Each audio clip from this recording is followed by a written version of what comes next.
which young man didn't grow up wanting to be an astronaut? So if you think about the Moonshot Challenge, it captured the American imagination. It harnessed the talent and the ingenuity of thousands working together on a shared vision, and it inspired a generation. And it led to change that was transformative both socially and economically. So when we look at this decade, the decade of the 20s, the reason we're called the Earthshot Prize is because we think we don't need a moonshot, we need an Earthshot. We need this decade to be the decade of the Earthshot, and we want to create a shared vision that by 2030, we can replenish the oceans, we can restore nature, we can get to a zero waste world, we can clean our air, and we can fix our climate.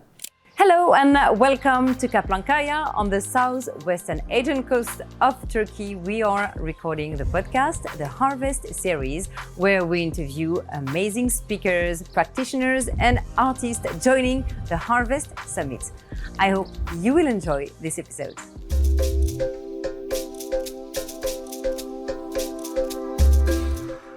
Hello and welcome to the Harvest series podcast. We are in Kaplankaya and today my guest is Hannah Jones. She's at the forefront of environmental innovation. She's the CEO of the Earthshot Prize. We'll discover what it is exactly for the ones who don't know yet. It was founded by Prince William. Stay tuned as we dive into the mission of the Earthshot Prize, its impact and the leadership of Hannah Jones. Hello, Hannah. Hello, it's lovely to be here. Thank you very much. And the sun is right behind you, so that's we have a great view of you and the sea behind. How are you feeling?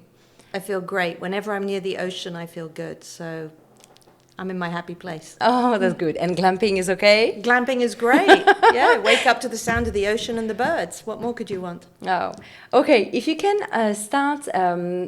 I know a lot of people know it, but if we can introduce the Earthshot Prize. Sorry, it's very difficult for me to say the French. Earthshot Prize.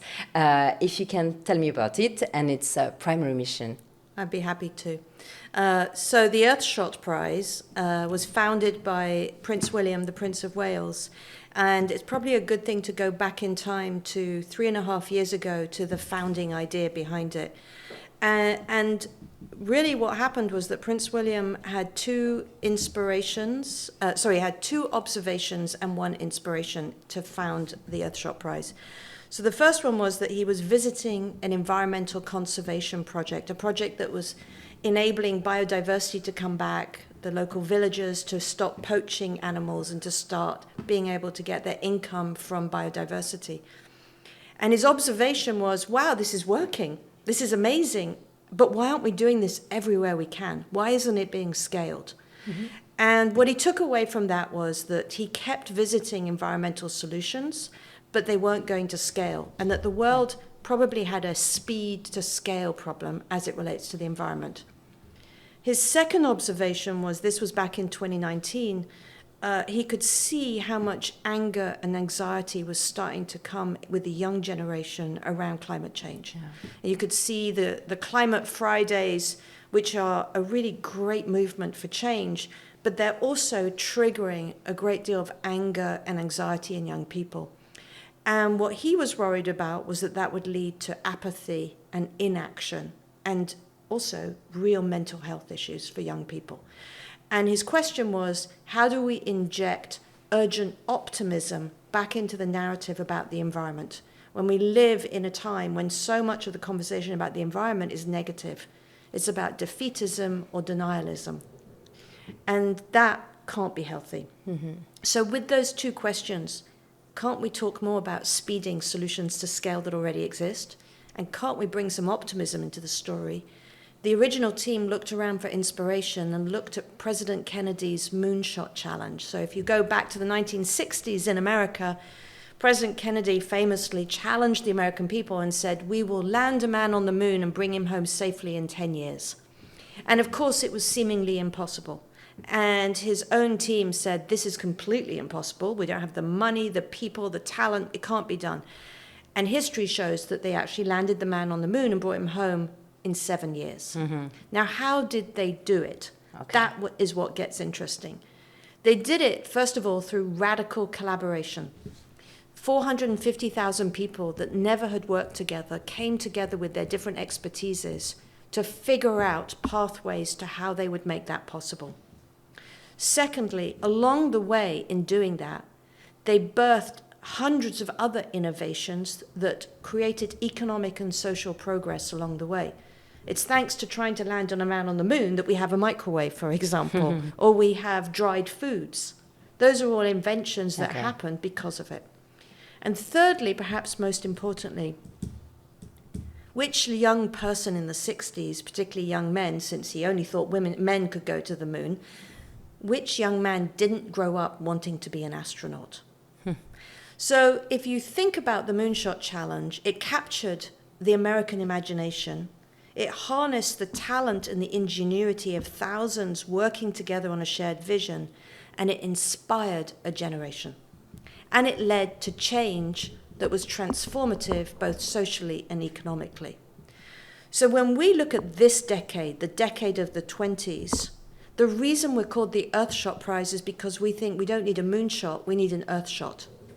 We need this decade to be the decade of the Earthshot, and we want to create a shared vision that by 2030 we can replenish the oceans, we can restore nature, we can get to a zero waste world, we can clean our air, and we can fix our climate.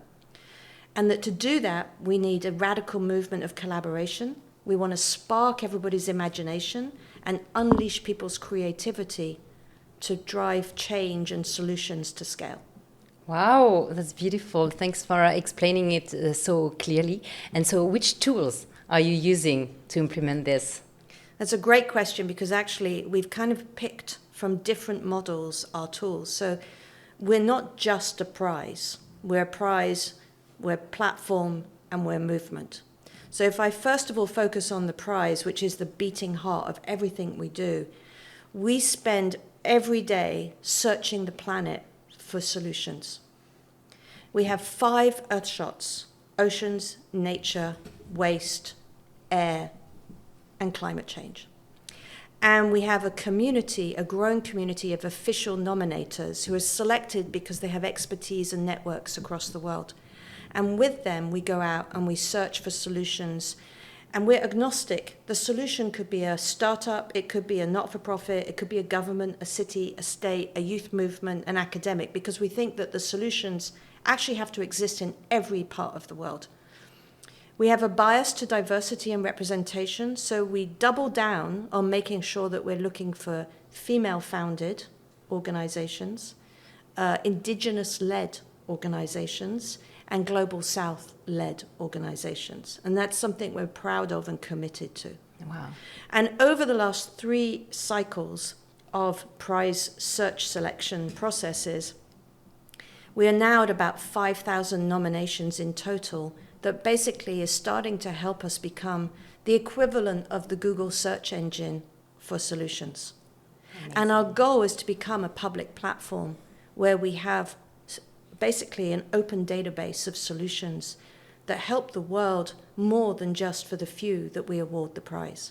How many people are involved in searching for these nominees? Well, that's why I say we're a movement. So to date, we have over 400 official nominators coming from organizations from different countries with different lenses, different expertises, and that community keeps growing. Everything the official nominators do is to go out and search for excellence and solutions that spark the imagination and that, if they were scaled, would be transformative. So the big difference between us and maybe other prizes is we're looking for things that have potential to impact the future. Mm-hmm. We don't look back at the past. We're looking to how we can help create the future we want. And when we award our prizes, it's also that we then wrap an entire fellowship program around our 15 finalists, and we've built a platform to help matchmake solutions that have been nominated with capital and those with resources. So we are very focused on having an impact that has a ripple effect. Yes, we have a prize for a few, but we are also pushing out our impact to be able to have an impact on many more solutions around the world. So you talked about scalability, diversity. Is being disruptive a criteria also? It is, although I would say that we have a lovely mix of everything we look for needs to have a potential impact. It needs to have a proven solution with some traction. Okay. And it needs to be something that could be scaled. Now, some of these things will be high tech and seem really disruptive and probably be quite difficult to scale. Other things will seem really simple, but ingenious. And you're like, why aren't we all doing that? I'll give you an example. Last year, we have the mayor of Freetown in Sierra Leone that was a finalist because of her and her team creating a pay-to-plant-a-tree program for the town, for the city, which has just gone gangbusters. And so you have a reforestation, rewilding effort happening in Freetown that is now being picked up by cities all around the world as a very simple policy and financial incentives move, but it's creating a grassroots movement in towns to reclaim the concrete and turn it into a tree canopy that gives cleaner air, reduces carbon, and protects actually the city from floods and from heat waves. Wow, beautiful example. Do you have other stories like this you're proud of? You can share with us? I have so many stories. Yeah, and it's hard to choose. But that's what is so amazing about what we get to do is so many people come and say how worried they are about the environment. And I say, I see 5,000 nominations that fill me with hope and optimism. And let me give you a few more examples. Yeah. Wonderful example of one of our winners in oceans, where they figured out how to replace the fossil fuels that we use in plastics and packaging. So as you know, plastics and packaging are based using oil, which is not good and not recyclable, and we have a microplastics issue in the oceans. Well, they figured out how to replace that with seaweed. Yeah. And they're making seaweed-based packaging and seaweed-based plastic. And it's so exciting because what it has done is to cracked open a whole conversation about the power of seaweed. And I think one of the things for us is that what we notice is so often we as a collective, as a human society, have ignored the simple power of what nature already does so well. How many times have you spent in your life thinking about seaweed? Not much. Not much. Well, I can tell you that for the Prince and myself and the team in the last year and a half, we've become obsessed by seaweed. Wow.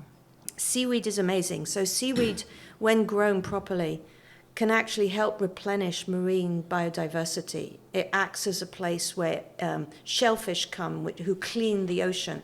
It brings in seals and porpoises and dolphins, and it brings in the fish cultures, which replenishes and protects the marine areas. It creates employment for coastal communities so that they don't have to go and overfish in the seas. And it can be used to disrupt at least 5 industries that currently rely on chemicals or oil. We can use it in cosmetics. We can use it in fertilizers instead of chemicals. We can use it in packaging instead of oil. We can use it as alternative protein, and we can use it also as foodstuff for ourselves. Right. So right there you go, hang on a second, that sounds so simple. But if we were to scale seaweed value chains and disrupt those 5 industries around the world, it would be game-changing. I guess you also have scientists to check the double effect that sometimes, for example, quinoa, when we use quinoa, it seems like a perfect idea. And when it goes global, then there is no more quinoa for the local people. So how do you check the long-term effect of the good ideas of now and maybe in the future that may not be so good ideas? Yeah, absolutely. And you always have to be thinking about the fact that we're evolving science and learning as we go along. Our first duty is with our expert advisors, with our prize selection process, which is underpinned by Deloitte. So we have this very rigorous process. One of the big focus areas for our experts is, does this solution work? And if it was scaled, would it have a positive impact on the environment, on communities, and potentially on economies as well? So we do a huge amount of vetting and due diligence, including for the top 40 or so, we do site visits. So that's something we're very thoughtful about and really take a lot of work on. And if you think about seaweed, for example, because the quinoa example is a great example, The quinoa example, the problem is that it has to be grown in one place and exported to another. Seaweed can be grown everywhere. Different kinds of seaweed flourish everywhere. So that's one of the areas where you can see immediately we're saying, okay, we know we're going to need to go to a world where we really do start to deconstruct our over-reliance on globalized supply chains. How do we get to localized circular economies? It's one of the factors you start to look at in the solutions that you lean into. Wow. I'm going to ask you tricky questions, but it's maybe to oversimplify, but what are the priorities for sustainability? If you had to choose like 3 or 5 priorities. Well, our 5 priorities are the ones I outlined. So if the overall picture is that we have to, by 2030, reduce carbon emissions by more than 40%, and we have to protect 30% of oceans, 30% of fresh water, and 30% of nature. And that's not us making that up. That is the High Ambition Coalition, which is a body of countries and scientists that have come together to say, if we're going to create a just and sustainable world and not lurch into a world of climate crisis, that is what we have to do. It is an enormous transformation, and there's no one single answer. So our 5 Earthshots that look at oceans and nature, that look at waste and air and climate, are based on science that shows the systemic change that needs to happen across all of them. So, for example, in oceans, we know we need to protect 30% of them. Currently, we're overfishing our oceans, and yet oceans feed the world. Oceans are also one of the world's largest carbon sinks. So for all the carbon we emit into the air, actually oceans can be the protective buffer for us by taking them in. But if we're ruining our oceans, they can't do that for anymore. If we're heating our oceans and destroying the coral reefs and the mangroves, which actually protect humans from tidal waves, that's not going to work well. Okay. So protect the oceans, restore nature. We have some amazing nature solutions that have come through our pipeline.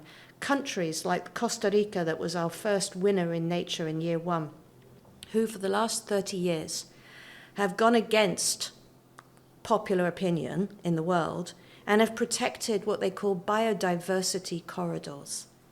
And what's interesting about that, and we were just talking to them recently, is in doing that, the common wisdom would have been, well, that's a really silly move. You shouldn't be protecting biodiversity. You should be turning those into coffee plantations and selling more up to the global supply chain.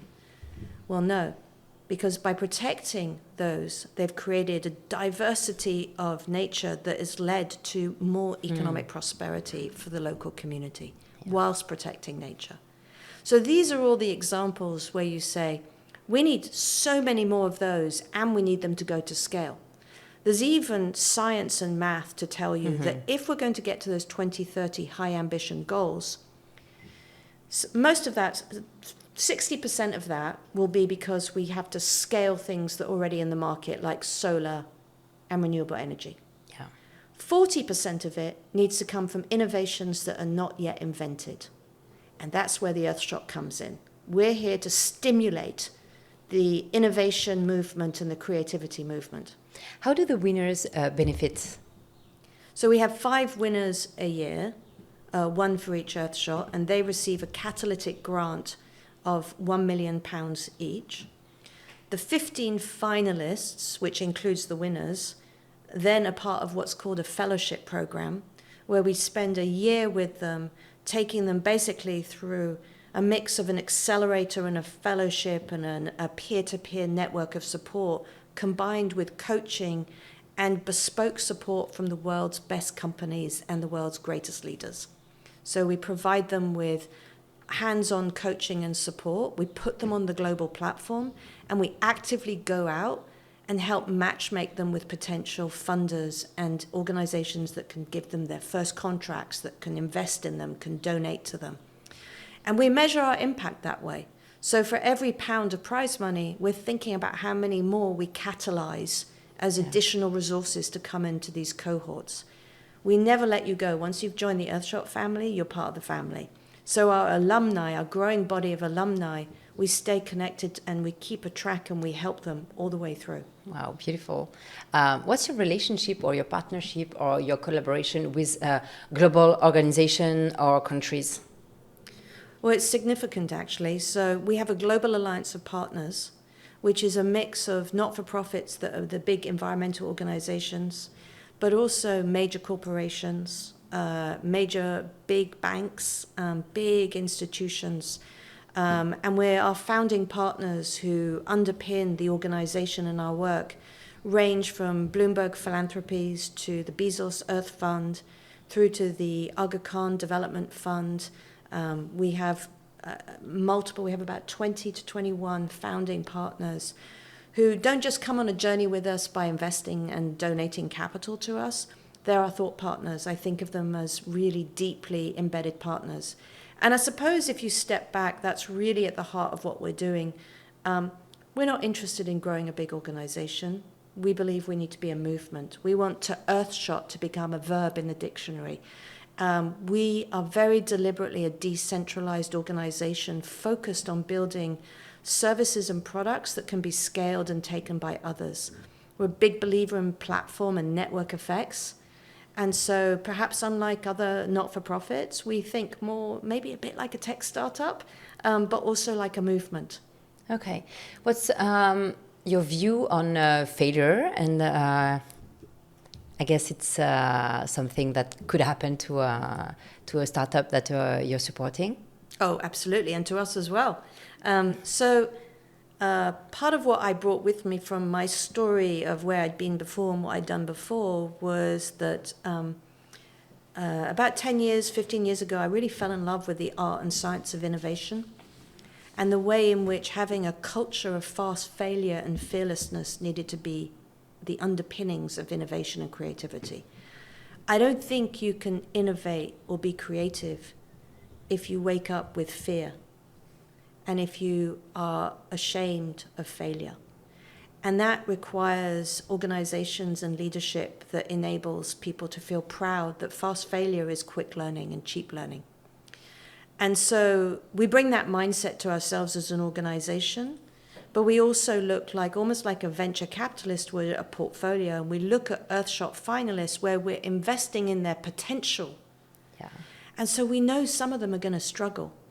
And we know some of them, maybe one of them is going to be a unicorn. And maybe two of them will actually pivot or fail and have to get themselves up and go on and do something else. We embrace it all.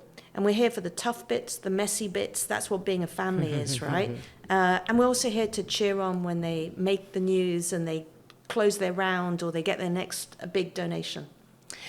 What have been so far for Earthshot the main obstacles or the biggest challenge you find on the way? That's a great question. And I'm going to answer that in a way that I've never had to answer it before. So I have spent my entire career working in sustainability. And I'm old. You don't look like old. I've been doing it for 25, 30 years.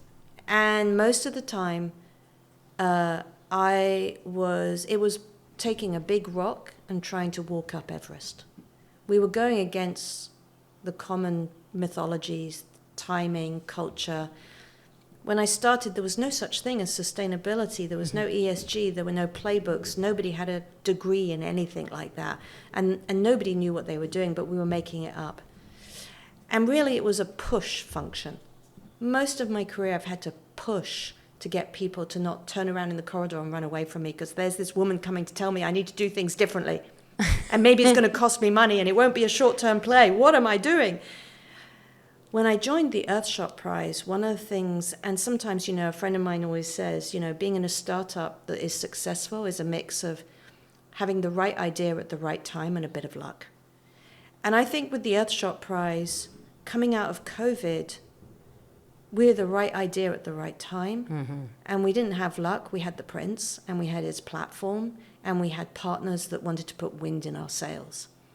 And so for the first time in my career, it felt like we were moving at a speed and in flow in a way that I'd never seen. And so the biggest difficulty that my team and I face is the number of opportunities and the speed at which people want us to scale our impact. Wow, that's a good problem. Listen, I'll take it any day. I've been waiting my entire life for this to be my problem. Once it is your problem, it's, as a friend of mine said to me the other day, you're holding on to the tail of the tiger. Hang on. So can you come back on your career? Because, yes, you've been working in sustainability before it became such a Before it was such a sexy. thing. Yeah, before it was sexy. Can we come back on this? How hard it was? First, also, why you were interested in this and how way before the others? So I came to sustainability because I had decided to dedicate myself to social justice. So I came to sustainability through people. I had been working as a journalist. I'd worked doing social action campaigns with the BBC and with others. I'd worked on Microsoft's first philanthropy program before, when they first set it up. And your parents were, your father was in politics also? my Do you father think it had an influence also? I'm the first person in my entire family to ever work in a corporation.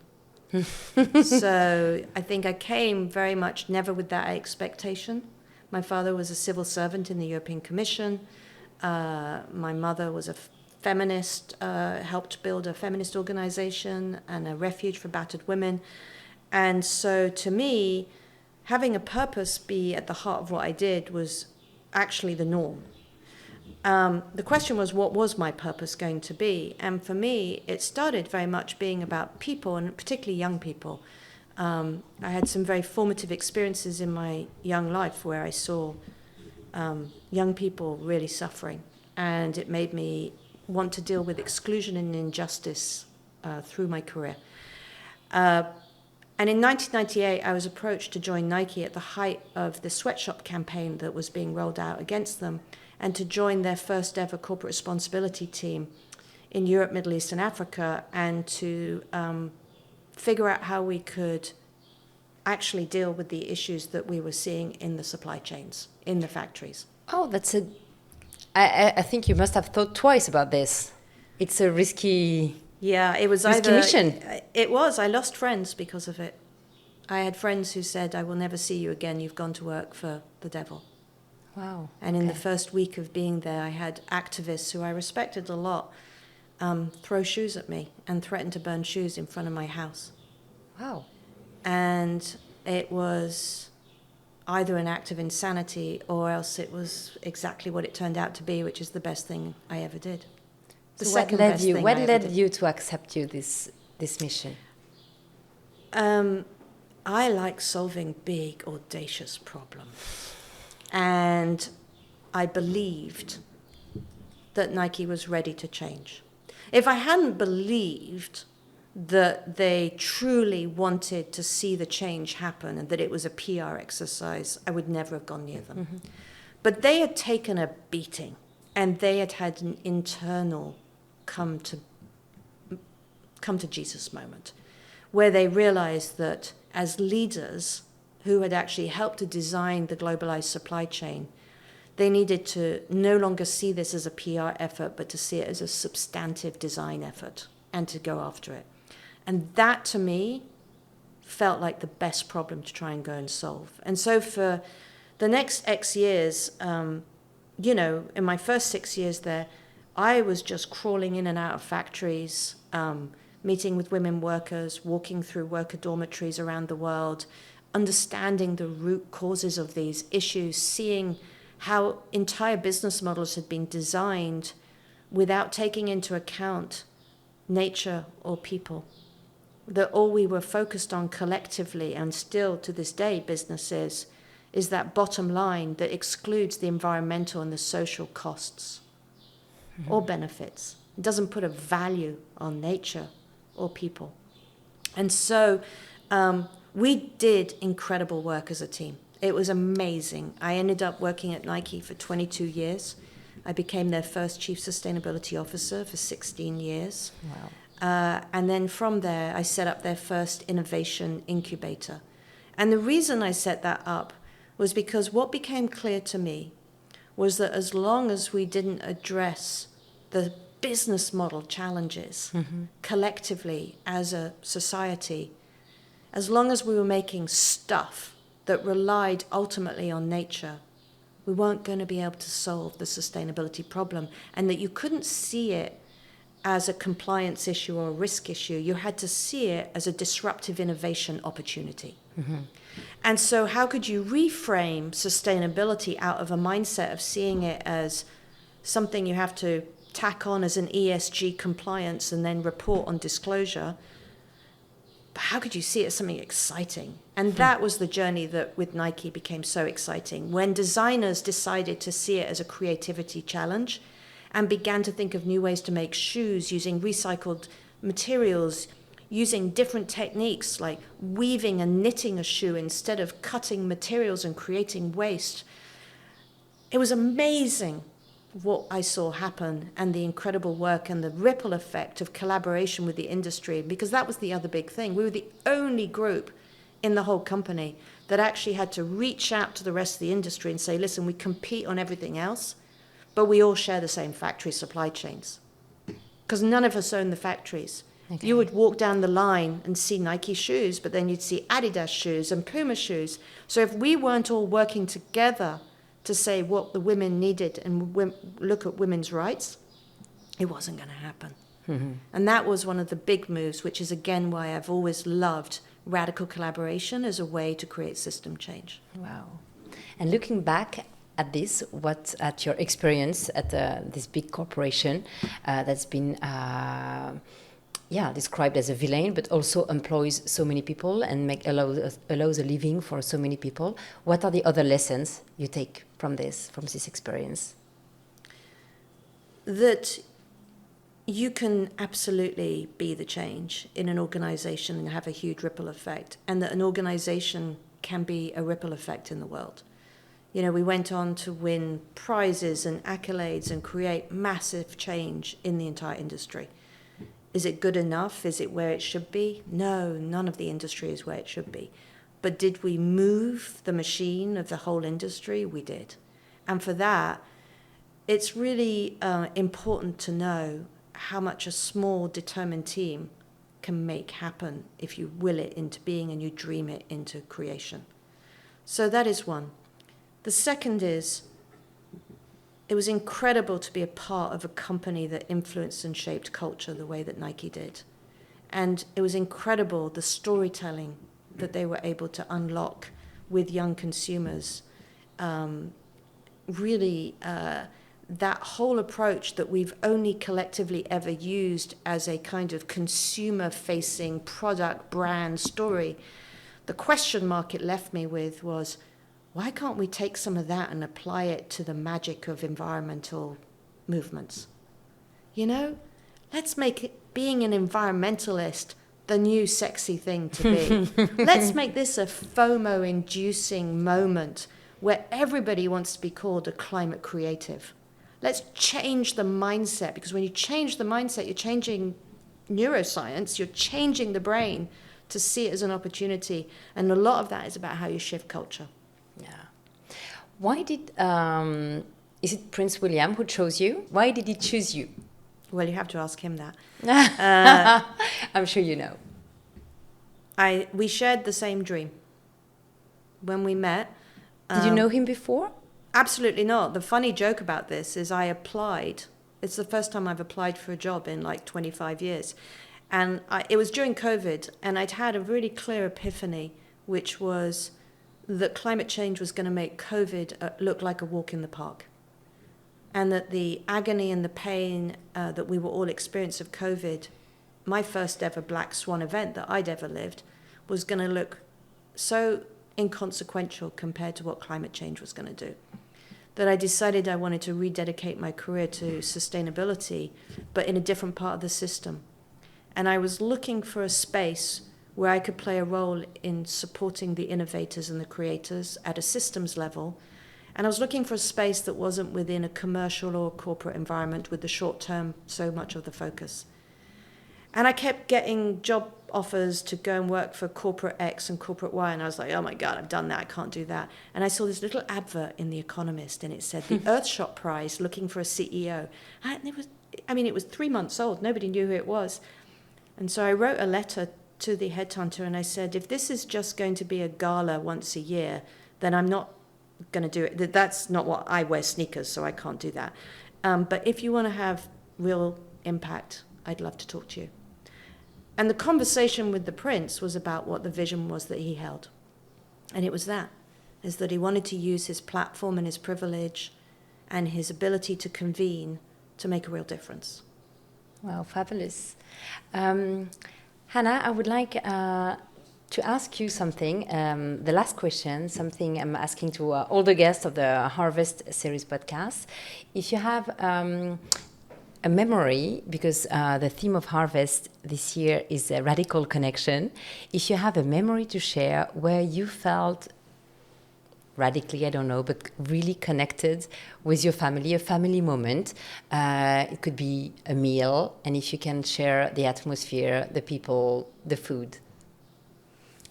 Yes. So growing up, I grew up in Brussels, and we had a house in France, in Burgundy. And we had a house in Burgundy in a very remote little village. We still have it. Where in Burgundy? Near Tonnerre and Troyes. Near Chablis. And it's a little village. There's no shops, there's no cafe. But we went there because of two people who were great friends of ours and became incredible mentors that I looked up to. They didn't have children. They're called Tim and Marion. They're both dead now. Tim was an educator and became really a really important person in my life. And because they didn't have children, maybe, they threw the most amazing parties. And they had this big old house with a courtyard in France where we would all go for all summers. And usually they'd have 60 guests arriving from all over the world. You'd have Northern Irish politicians hiding. You'd have Brazilian DJs. You'd have artists and sculptors, and you'd have intellectuals, and they'd play Leonard Cohen, and Leonard Cohen would sing, and it would come out of the window, and they'd make these huge curries and they'd have moldy cheese as well. And we would all sit around, and I remember as a teenager that was rebelling against my family, that I had a white mohawk and I was really angry with them. I remember the magic of those evenings. And I remember Tim one day saying to me, he said, one day, Hannah, you'll have to decide whether it's better to shout at the system from the outside or to change it from the inside. And that guided everything I did until I thought of the third piece, which is you can also create the future from start by innovating it. And so those really are the 3 chapters of my life: shouting from the outside, changing from the inside, and now helping others to create it from scratch. Beautifully articulated, and thank you for sharing this. What I will remember is that you dedicated your life to sustainability, and that, now, happy for you and for us, sustainability is sexy. So that's a good thing for us, I guess. Thank you so much, Hannah Jones, for your insights and for explaining with so much clarity the Earthshot Prize and its mission. And thanks for being here at Harvest. Pleasure. Thank you so much. Thanks, Hannah.